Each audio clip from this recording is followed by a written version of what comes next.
Hi hello नमस्कार, मी कोमल आणि स्वागत आहे तुमचं नाशिककर कोमल या मराठमोळ्या यूट्यूब चॅनलवर। मंडळी, आज गुरुवार आहे आणि उद्या आहे शुक्रवार। तर शुक्रवारी करण्याचा एक महा उपाय आजच्या व्हिडिओमध्ये मी तुम्हाला सांगणार आहे। त्यासाठी व्हिडिओ स्किप न करता शेवटपर्यंत बघा, म्हणजे नक्की आपल्याला काय उपाय करायचा आहे हे तुमच्या लक्षात येईल। व्हिडिओ बघत असताना कमेंटमध्ये सर्वांनी लिहा जय माता लक्ष्मी। आपल्या घरात अखंड लक्ष्मी नांदावी हे प्रत्येकाला वाटतं, तर त्यासाठी काही नियम देखील पाळावे लागतात। तर या गोष्टी घरातील स्त्रियांच्या हातात असतात। त्यासाठी किचनमध्ये स्वयंपाकघरात स्त्रियांना काही नियम पाळावे लागतात आणि स्वयंपाकघरातील हे नियम स्त्रियांनी पाळले तर आपल्या घरामध्ये अखंड लक्ष्मीचा वास राहतो। जसं की आपल्या स्वयंपाकघरातील महत्त्वाच्या वस्तू म्हणजे साखर असेल, गव्हाचं पीठ असेल, तांदूळ आणि मीठ, या 4 ज्या वस्तू आहेत त्या कधीही संपून द्यायच्या नाही। आपली कितीही परिस्थिती हलाखीची असली तरीही कोणी काही उपाशी राहत नाही, त्यामुळे या 4 वस्तू कधीही संपून द्यायच्या नाही। खूपच परिस्थिती डगमगीची असेल, अगदी रोज कमवलं तेवढाच किराणा आणायचा तर गोष्ट वेगळी आहे, पण शक्यतो आपल्या घरातील स्वयंपाकघरातील या 4 वस्तू कधीही संपून द्यायच्या नाही। परिस्थिती असूनही आपल्या स्वयंपाकघरातील या 4 वस्तू जर संपल्या तर हे कारण किंवा आपण आणायचा कंटाळा केला, आपल्याला माहिती आज ही वस्तू संपली आहे तरी आपण अगोदर ती आणून ठेवली नाही, तर हे कारण माता अन्नपूर्णेला तर नाराज करतच, पण त्यासोबतच माता लक्ष्मीला देखील नाराज करतं। म्हणून आपल्या घरातील या वस्तू संपून देऊ नका। आपलं घर हे धनधान्याने भरलेलं असलं पाहिजे असं पूर्वीपासून म्हटलं जातं आणि ते काही खोटं नाही। बघा, परिस्थिती खूप गरिबीची असेल तरी आपण काही उपाशी झोपत नाही, म्हणून 1 किलो आणायची तर पावशेर आणा, पण या ज्या वस्तू आहे घरातील त्या कधीही संपून देऊ नका। त्यामुळे माता लक्ष्मी सोबतच माता अन्नपूर्णा देखील नाराज होते। त्यावेळेस तुम्ही किराणा घेण्यासाठी किराणा दुकानात जाता तर तेव्हा तिथून जर तुम्ही तांदूळ, साखर आणि मीठ या 3 वस्तू सोबत एकत्र घरात आणल्या तर त्यामुळे आपली प्रगती, बरकत ही दिवसेंदिवस वाढतच जाते। लक्ष्मी देखील आपल्या घरात यायला सुरुवात होते, अखंड लक्ष्मीचा वास आपल्या घरात होऊ लागतो। त्यामुळे नेहमी जेव्हा तुम्ही किराणा काही घेण्यासाठी दुकानात जाल तेव्हा नुसते तांदूळ आणले, नुसते साखर आणले असं करायचं नाही, तर तांदूळ, साखर आणि मीठ या वस्तू सोबतच आपण दुकानातून घरी घेऊन यायच्या, त्यामुळे आपलीच प्रगती व्हायला मदत होते। आणि स्वयंपाकघरातील या 3 वस्तू आपण सोबत आणल्या तर त्यासोबतच माता अन्नपूर्णा देखील प्रसन्न होते। तसे माता अन्नपूर्णाला प्रसन्न करण्याचे अनेक उपाय आहे, जसं की आपल्या प्रत्येकाच्या घरात माता अन्नपूर्णेची एक मूर्ती असते, देवघरामध्ये ठेवलेली असते किंवा स्वयंपाकघरामध्ये ठेवलेली असते।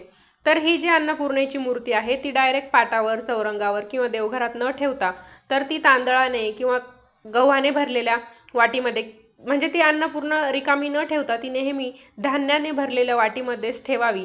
त्यामुळे आपल्या घरात धनधान्य कधीही कमी पडत नाही, आपलं घर नेहमी धनधान्याने भरलेलं असतं। आपण जेवताना ज्यावेळेस ताट वाढून घेतो तर आपल्याला जितकं खायचं आहे, जितकं भूक असेल तितकंच ताटात वाढून घ्यायचं, उष्ट पाडायचं नाही, खरकटं सांडवायचं नाही।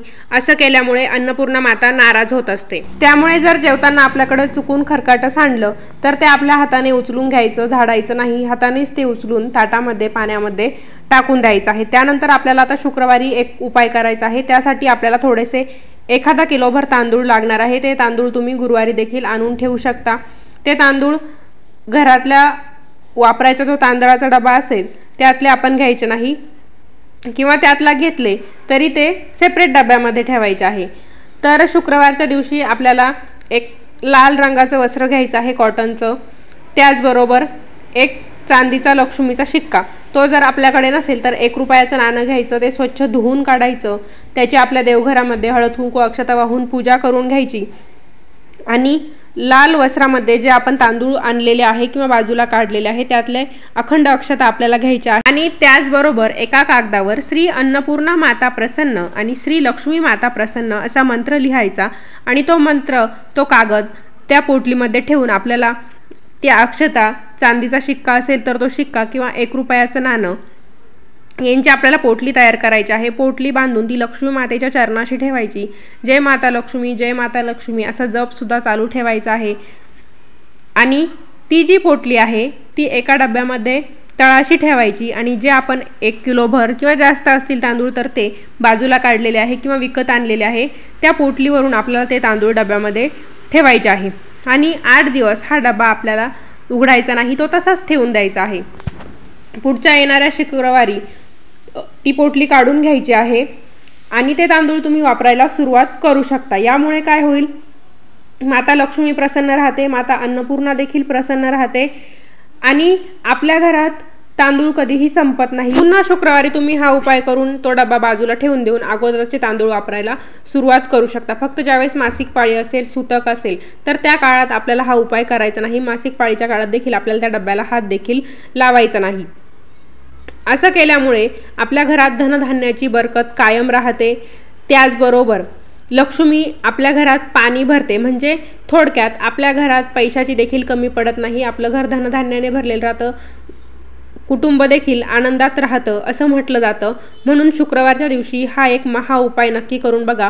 लक्ष्मी आपल्या घरात पाणी भरल्याशिवाय राहणार नाही, म्हणजे आपल्या घरात धनधान्याची कधीही कमी पडणार नाही। कारण शुक्रवारचा दिवस हा माता लक्ष्मीला समर्पित असतो, त्यामुळे शुक्रवारच्या दिवशी आपल्या परीने शक्य होईल तितकी आपण माता लक्ष्मीची सेवा केली पाहिजे।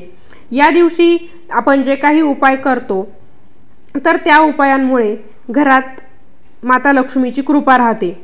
जे लोक आर्थिक समस्यांनी त्रस्त आहेत, म्हणजे कर्जबाजारी झालेले आहेत किंवा मग घरात पैसाच टिकत नाही, ज्यांची आर्थिक स्थिती चांगली नाही, अशा लोकांनी शुक्रवारी काही उपाय केले पाहिजे। हा उपाय जो अगोदर तांदळाचा सांगितला तो केला तरीही चालेल, किंवा आणखी एक उपाय सांगते तो सुद्धा तुम्ही शुक्रवारच्या दिवशी करू शकता। त्यामुळे अनेक अडचणींचे समाधान आपल्याला मिळते। आपल्या आयुष्यातील पैशांसंबंधित ज्या अडचणी असतील त्या दूर व्हायला मदत होते। शुक्रवारी आपण माता लक्ष्मीला खिरेचा नैवेद्य प्रिय असतो, त्यामुळे आपल्या घरात खीर बनवू शकतो आणि माता लक्ष्मीला खिरेचा नैवेद्य देखील अर्पण करू शकतो।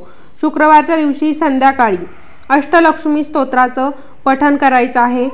हे जे अष्टलक्ष्मी स्तोत्र आहे ते एक अतिशय जादुई स्तोत्र आहे।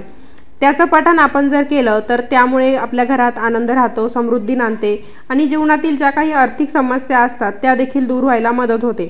या स्तोत्रामुळे आपल्या आयुष्यातील संकटे दूर होतात आणि दररोज जर आपण अष्टलक्ष्मी स्तोत्राचं पठण केलं तर देवी लक्ष्मीची अपार कृपा आपल्यावर राहते। त्यामुळे शुक्रवारी तर या स्तोत्राचं पठण करायचंच आहे, पण शक्य झालं तर दररोज देखील आपण अष्टलक्ष्मी स्तोत्राचं पठण करायचं आहे। माता लक्ष्मीची कृपा राहण्यासाठी, माता लक्ष्मीला प्रसन्न करण्यासाठी आणखी एक उपाय तुम्ही करू शकता। तर तो उपाय असा आहे, शुक्रवारी मध्यरात्री आपल्या घरात जर श्रीयंत्र असेल तर त्या श्रीयंत्राची पूजा करायची।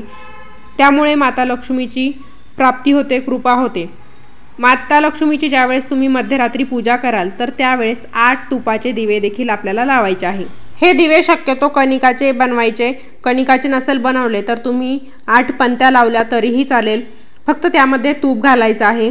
त्याचबरोबर गुलाबाच्या सुगंधाची अगरबत्ती जाळायची आहे आणि मखाण्याची खीर माता लक्ष्मीला अर्पण करायची आहे किंवा त्या श्रीयंत्राला अर्पण करायचे आहे। समजा तुमच्या घरात श्रीयंत्र नसेल तर तुम्ही माता लक्ष्मीचा फोटो असेल, मूर्ती असेल तर त्याची देखील तुम्ही शुक्रवारी रात्री मध्यरात्री पूजा करू शकता। तसेच त्याच वेळी आपल्याला कनकधारा स्तोत्राचं पठण देखील करायचं आहे आणि देवी लक्ष्मीला गुलाबी रंगाची फुलं अर्पण करायची आहे। शुक्रवारच्या दिवशी मध्यरात्री हा उपाय करा। मध्यरात्री तुम्हाला शक्य नसेल तर शुक्रवारी दिवसभरात कधीही हा उपाय केला तरीही चालेल, पण मध्यरात्री जर तुम्ही हा उपाय केला शुक्रवारी तर त्याचं फळ शीघ्र मिळतं। माता लक्ष्मीची अपार कृपादृष्टी आपल्यावर राहायला मदत होते। शुक्रवार हा धनाची देवी अर्थात माता लक्ष्मीचा वार आहे, त्यामुळे शुक्रवारच्या दिवशी जर आपण असे उपाय केले तर त्यामुळे माता लक्ष्मी प्रसन्न होऊन आपल्याला आशीर्वाद देत असते। माता लक्ष्मीचा आशीर्वाद मिळवण्यासाठी शुक्रवारचा दिवस सर्वात शुभ मानला जातो, योग्य मानला जातो। शास्त्रांमध्ये, पुराणांमध्ये माता लक्ष्मीचं वर्णन सुख, समृद्धी आणि भौतिक संपत्ती देणारी देवी म्हणून करण्यात आलेलं आहे। यात जर आपण माता लक्ष्मीच्या वाराला म्हणजे शुक्रवारच्या दिवशी खास उपाय केले तर माता लक्ष्मीचा आशीर्वाद आपल्याला मिळतो। माता लक्ष्मीच्या कृपेने आपल्या जीवनात धनधान्याची कधीही कमी पडत नाही। तर शुक्रवारच्या दिवशी नक्की काय उपाय करायचे, कधी करायचे, कसे करायचे याबद्दलची सविस्तर माहिती आपण जाणून घेतलेली आहे। आता तुमच्यात लक्षात आलं असेल की शुक्रवारच्या दिवशी आपण काय काय उपाय करू शकतो ज्यामुळे माता लक्ष्मीची कृपादृष्टी आपल्यावर राहील। तर व्हिडिओ आवडला असेल तर व्हिडिओला लाईक करा। चॅनलवर नवीन असाल तर धार्मिक, आध्यात्मिक तसेच सणावारांचे व्हिडिओ बघण्यासाठी आजच आपल्या चॅनलला सबस्क्राईब देखील करा। पुन्हा भेटूया अशाच एका नवीन व्हिडिओसोबत। धन्यवाद।